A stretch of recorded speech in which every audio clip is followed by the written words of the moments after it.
Maintenant, pourquoi les terreaux s'acharnent-ils contre l'aéroport de Niamey? Bonsoir et merci de suivre la chronique de Hiero. Les tristes événements que nous venons de vivre ce 18 juin 2026 à l'aéroport international Diori Hamani de Niamey nous imposent des analyses rigoureuses. Mais parlons d'abord du bilan fourni par les autorités compétentes qui annoncent la perte de 13 personnes dont 2 civils. Qu'Allah leur pardonne et les accueille dans son paradis éternel. Qu'Allah donne à leurs familles et proches la force de surmonter cette dure épreuve que la nation entière partage avec eux. Mais avant toute analyse, faisons les constats que voici. Premièrement, cette attaque intervient 13 jours après la visite du président de la République Abdurrahman Chani du 3 au 5 juin en Turquie et 15 jours après la visite du président béninois Romuald Ouadaï accueilli dans le même aéroport de Niamey. Deuxième constat, dans le communiqué de presse de solidarité publié par le gouvernement de la République du Bénin, nulle part il n'est fait mention de terrorisme ou de terroristes.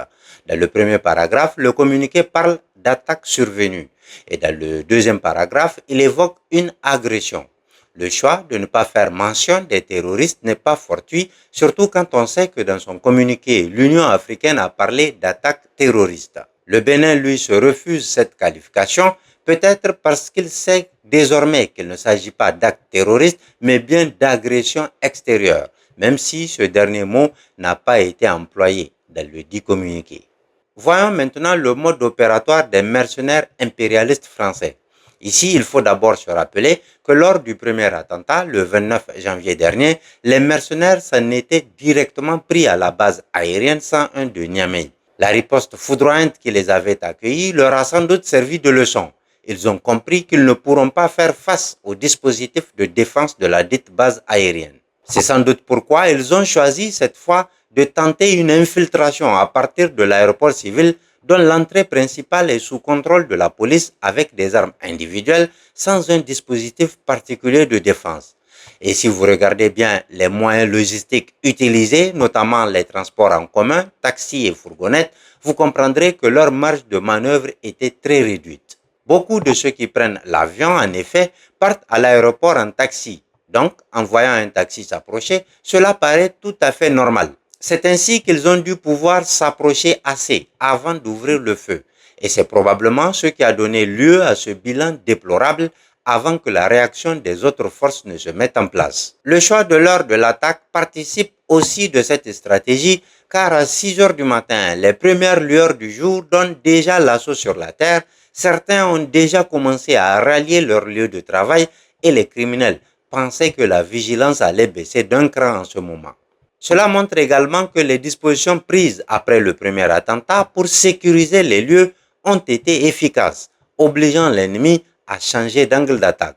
On se rappelle aussi qu'un mois plus tôt, en mai dernier, le gouvernement nigérien a pris des mesures pour interdire la circulation des camions bennes, des gros porteurs, des citernes de liquide inflammable sur les axes stratégiques tels que les casernes militaires et paramilitaires, les ministères, la place de la concertation, entre autres. Il vous souviendra également que le déguerpissement des abords de l'aéroport de Niamey a été anticipé, accéléré avant la fin du travail du comité, pourtant mis en place pour gérer cette question.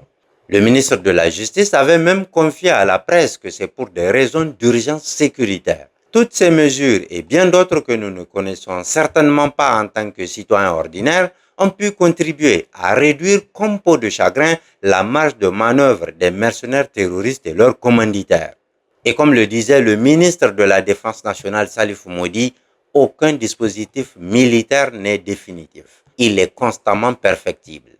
Maintenant, pourquoi les terreaux s'acharnent-ils contre l'aéroport de Niamey?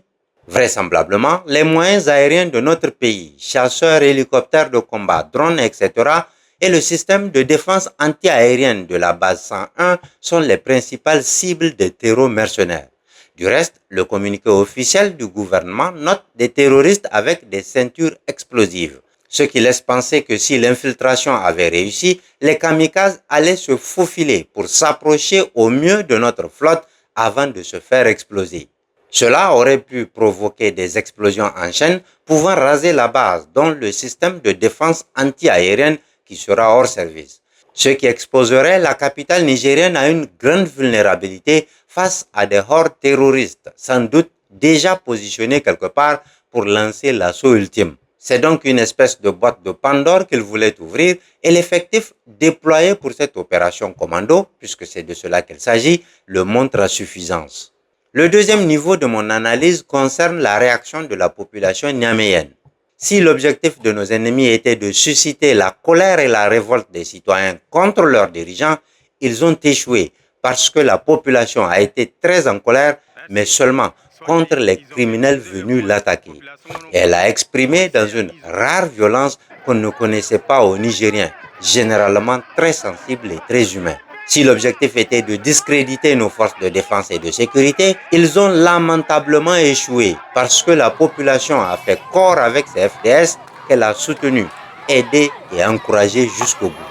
Si leur objectif était de faire peur à notre peuple en instaurant un sentiment d'insécurité jusque dans la capitale, ils ont échoué parce que la population de Niamey est sortie pendant les combats et elle a réussi à neutraliser à main nue des assaillants.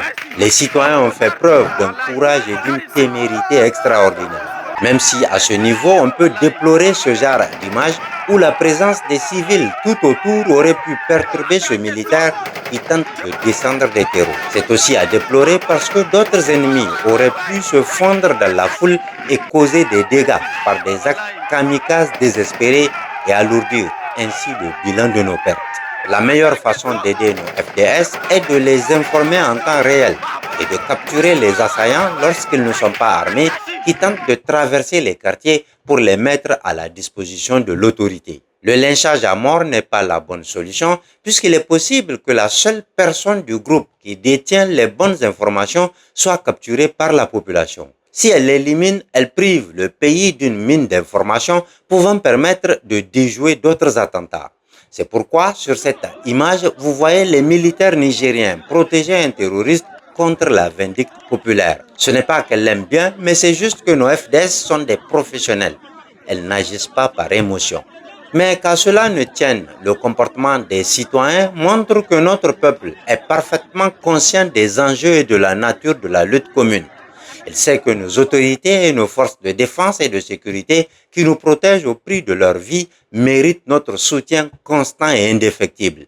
Nos ennemis, ce sont les terreaux mercenaires et ceux qui les recrutent, les forment, les arment, les financent et les envoient nous attaquer. Ce sont eux, nos ennemis, qui méritent notre colère indicible.